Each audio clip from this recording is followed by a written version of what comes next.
In my trawling of the web, I often find my name popping up in places, reading forum discussions and other bits and pieces, even if it isn't always the best idea to do so. It can be rather interesting reading what people have to say about you. Anyway, I thought this video concept could be fun. A user called FullAd6048 made this post on the pottery Reddit, asking for advice on how to throw a bowl shape like that pictured.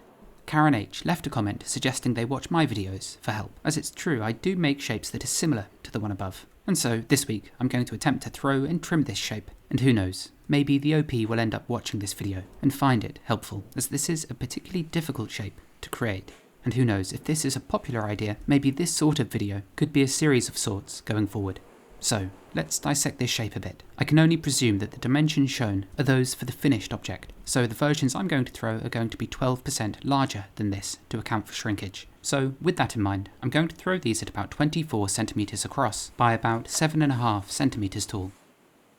There is something a bit visually wrong in relation to the original sketch and the measurements written, as in this illustration the 2.5-inch height is almost half the width of the opening of the vessel at the top. So don't take the picture of the pot too literally, as I think the finished piece will end up slightly wider and shorter than this. Yet, fundamentally, what we're making is a shape with really overhanging walls. It's a form that will catch many beginners off guard, and it's made a bit trickier with the addition of a tall foot, which is why when you throw a shape like this, you can make your life easier by throwing the original shape with far more support clay left underneath it. This way, the overhanging walls that get progressively weaker as you throw them won't slump and collapse on you, which I think is the main issue you'll encounter when throwing these. Of course, you don't need to leave this much excess clay. You can instead just leave these lower walls thicker, but I think there is also another potential issue with the original sketch, and that's the width of the foot ring itself. I think in many situations if you throw a form like this and you fire to hot temperatures, like I do at cone 10, then during the firing those overhanging walls are really going to slump, unless you leave the walls of the pot very thick, meaning you end up with a piece that's very heavy, which I obviously don't want. So instead, I'm just going to throw these with a slightly wider foot to better support the overhanging walls. I'll also, of course, be throwing these shapes on wooden bats, as otherwise lifting a pot like this off the wheel with that distinct angle in the shape is just asking for trouble. So by making them on a bat, after they've been thrown, I can simply lift them away atop this wooden platform without having to worry about the bowl distorting.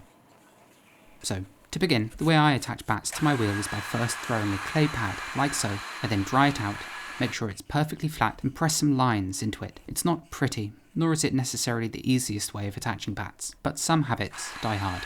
The key is that it needs to be more or less leather hard, as if it's too soft, every time you attach a new bat onto it, you'll press the skim of clay thinner and thinner, and if a throwing gauge is set for the pots you're making, it'll result in them getting taller and taller as the platform they're being made on shrinks. For this first iteration, I'm going to be using probably too little clay, purposefully though, so that you can see what happens when the walls overhang and collapse. I begin by dampening the bat, not soaking it, as if it's too wet it won't stick to the pad of clay, instead it will just constantly slide off. It's then placed on and tap centered until it's approximately in the center, and then I press down and shake it back and forth like so, and it's this that helps get it to really stick. I then also dampen a patch on the top, as otherwise the clay won't really stick to it very well. The lump of clay is then centered, which is a process I won't be going into a ton of detail about in this video, but it is something I've made specific videos about, links to which I'll leave on screen now and in the description below. I suppose the important thing to actually speak about though is the actual shape of the centered lump of clay, as you really want to start with something that's low and wide like this. As if you start with something much more narrow, there's simply no way you're going to be able to create a shape with such a wide, flat base. These are almost like plates in some way, and although I said flat base, really I want these to have a very subtle curve from the apex of the bowl to the lip, and as the plan is to trim a relatively tall foot on these, I'm also having to leave enough thickness in the base to account for this. But essentially all I'm doing is opening the shape up, gradually pulling up the walls and widening it until it's approximately 24 centimeters across.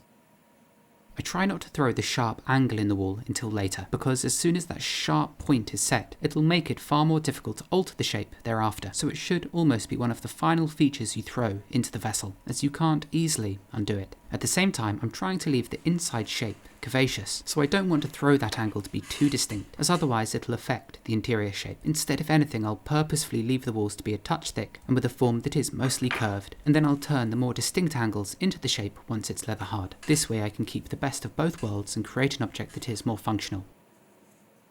Now, With a relatively narrow base underneath these walls, it means that the overhang isn't supported particularly well, and as a result, and if you are using soft clay, which annoyingly makes throwing shapes like this much easier, the chances you encounter a slight undulation occurring somewhere on the overhanging portion increases dramatically. You may notice that the interior shape begins to slump towards the outermost portion of the bowl, and from this point it can be really difficult to rectify the situation. You could stiffen the clay by blasting it with a heat gun or a gas torch, but truthfully that's not something you want to get into the habit of if this is a shape you're making many of.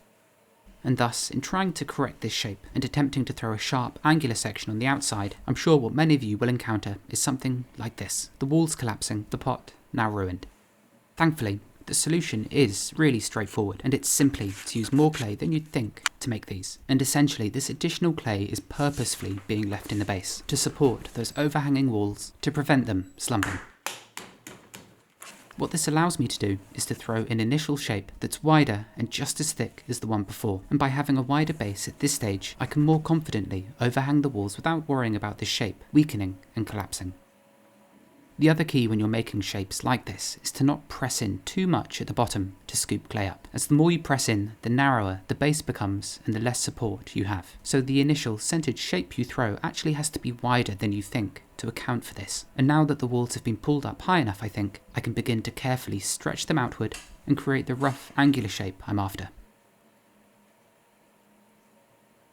Whenever you're stretching the walls out on a piece like this, it's something you want to do either relatively slowly, or you need to make sure you're spinning the wheel fast enough to account for your quickly moving hands. Essentially, on a wider shape, the clay has more distance to travel as it spins around, and therefore, as you're throwing, if you move your hands quickly as you pull the walls up, not enough material in the circumference of the ring will pass through your hand, and thus you can create either throwing rings that are too distinct, or an undulation. So I think it's simply best to take your time as you shape these, as whilst throwing faster is a fix for this, it also increases the chances of the walls flaring out and slumping like you saw earlier. The piece has now been thrown to the right dimensions, at 7.5 centimeters tall by 24 centimeters across, and it's now that I'll set my throwing gauge's pointer to the rim. I want the rubber tip to be just beside the rim, so it's the same level and with perhaps a millimetre of space between them, so that I can move the pointer without worrying about it colliding as I work. This way, when I throw bowls hereafter, I don't have to measure each individual one with a ruler. Instead, I just have to position the lip at this physical point in space, which saves a lot of time faffing around with a ruler, and I feel like it makes me throw more effectively as I can see a physical point in space, which I can easily aim for as I'm pulling up and shaping the pot. With the form 90% of the way there, I can begin to tidy up the inside shape, and I'm focusing here on creating a really good curve, a surface that a spoon would have an easy time gliding over and scooping sauce off. The wall section was then straightened, the lip chamois leathered smooth, and after this, all that's left to do is remove some of that support clay from underneath the bowl. In theory, this is an optional step, but there's normally a skirt of clay that can be taken away without removing the supportive section itself.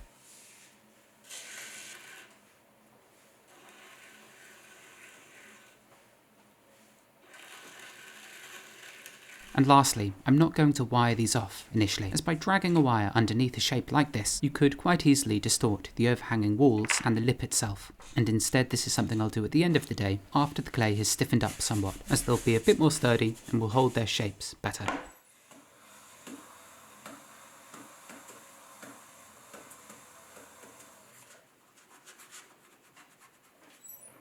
You want the patch to be damp, not wet, as instead of sticking, the lump of clay will just slide right off. I'm now using probably a bit too much clay, but I want to try making one with a taller foot.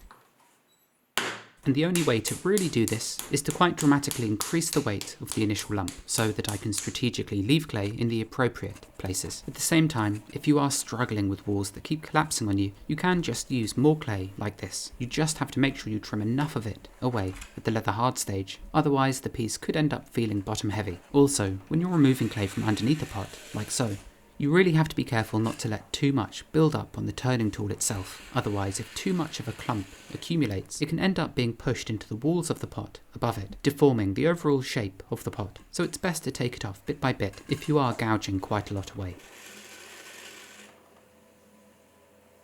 It's also at this point that I clean much of the slip off the bat, as this helps to stop the spread of dust around the workshop as they're picked up and moved around hereafter.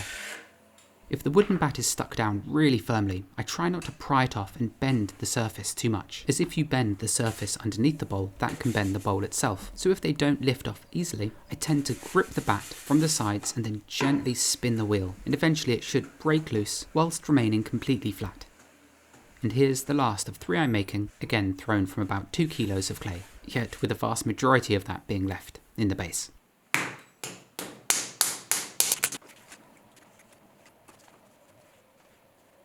I got carried away and threw this one too tall, so I used a sharp needle to slice the top away. I then sponge out all the slip and water that's left inside, and then I scrape over this interior surface with a curved kidney to create an even, smooth shape on the inside, although with the power of hindsight, I should have removed some of the more prominent throwing rings in the wall at the top on the interior surface. You could leave these as quite a nice aesthetic contrast to the rest of the vessel, but in this case I simply ended up turning them away later on. By the way, all the scraps that I remove at this stage aren't dumped into the wheel tray. Instead I place them into the reclaim bucket that's kept directly to my left. This way the tray itself fills up more slowly with debris. There's also a hose connecting my wheel tray to this same reclaim bucket. This way much of the slip and water that comes off simply goes straight down there, which means I don't actually have to clean out the tray very often, unless when I'm trimming, of course.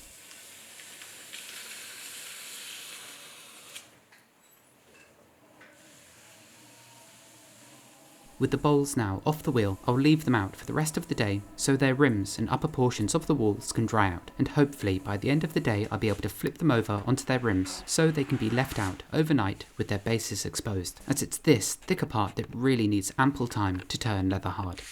At the same time, I can't let the walls and rim dry out too much in comparison. And it was at this point, at the end of the day, when I finally remembered what these pots remind me of. They're practically identical to Darren Ellis's pasta bowls. Darren is one of Lisa Hammond's previous apprentices, but he was still there and taught at Lisa's during my apprenticeship, so we spent a ton of time together, and this was one of the shapes he often made. In fact, if I remember correctly, it was one of the most popular forms he made. The vertical portion isn't perhaps quite so tall, and there is a bit more of a curve to them, but size-wise, I'm pretty sure they're practically identical. Darren makes lovely pots, by the way, and has written about them all beautifully on his website, so I'll leave a link in the description below if you'd like to take a better look. Just before I leave for the day, I wire the bowls off and then flip them over onto a fresh bat.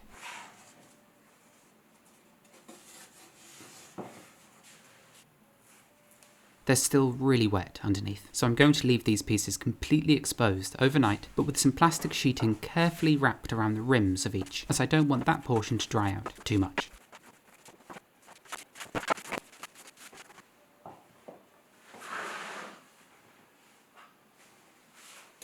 It's now the following day at about 2 o'clock, and the bowls are now finally dry enough to trim.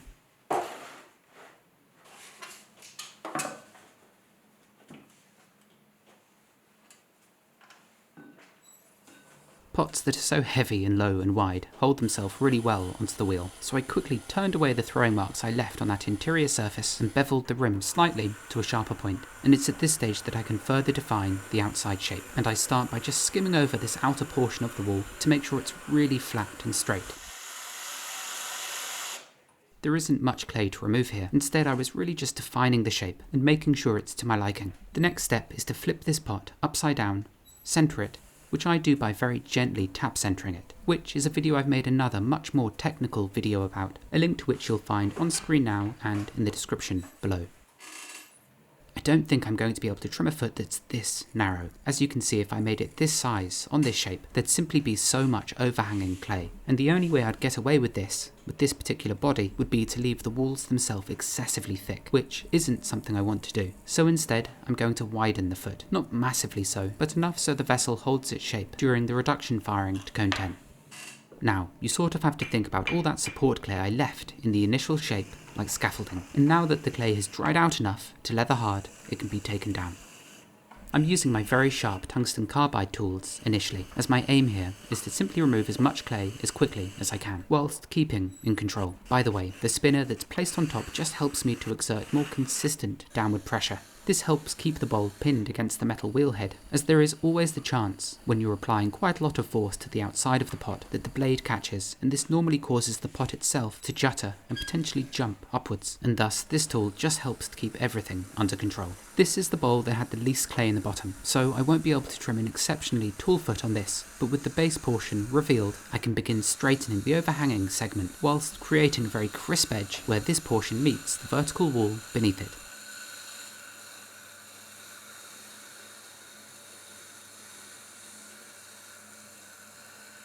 I can then begin to hollow out the centre, removing material that would otherwise make this piece feel bottom heavy. It would also, if left, increase the likelihood of this part of the pot cracking, as it's so uneven in thickness compared to the rest of the piece. Ideally, I'm trying to create a cross section that's even throughout this bowl, although I will purposefully leave the overhanging portion slightly thicker just near the foot, as if that part's trimmed very thin, then the pot will definitely slump during the firing.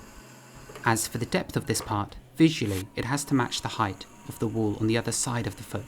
If it isn't trimmed enough, then there'll be a disparity between the two, and as an onlooker I can tell that there's too much weight left in the bottom of this pot. If you trim it too deep in comparison to the walls on the outside, then it means you haven't turned the outer walls enough, which is precisely why I'm trimming the outer walls again to match the internal depth of the foot ring. Lastly, for a pot like this, I have to leave a foot that's relatively thick and sturdy, as it'll help the pot hold its shape as it fires. If you fire to lesser temperatures, you could get away with a thinner foot. In fact, I might even be able to. But for this initial test and firing, I'm going to keep them sturdy.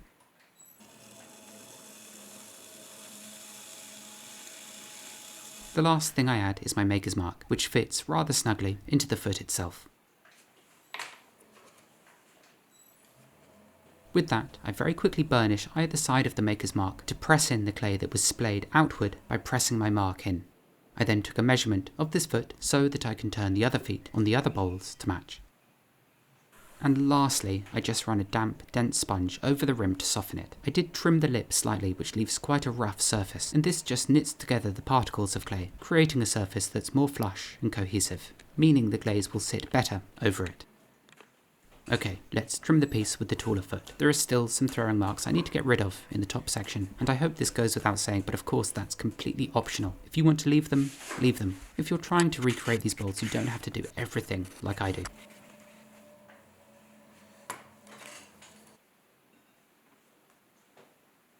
Now, this piece was thrown with 4.5 pounds of clay, and whilst this made it easier to throw, the trade-off is that I have to spend more time turning it, especially considering I want to get it back to a stage where the piece feels light. I use my calipers to score in a line that marks the outer portion of the foot, and then I can begin turning away all that extra clay, the scaffolding, so to speak.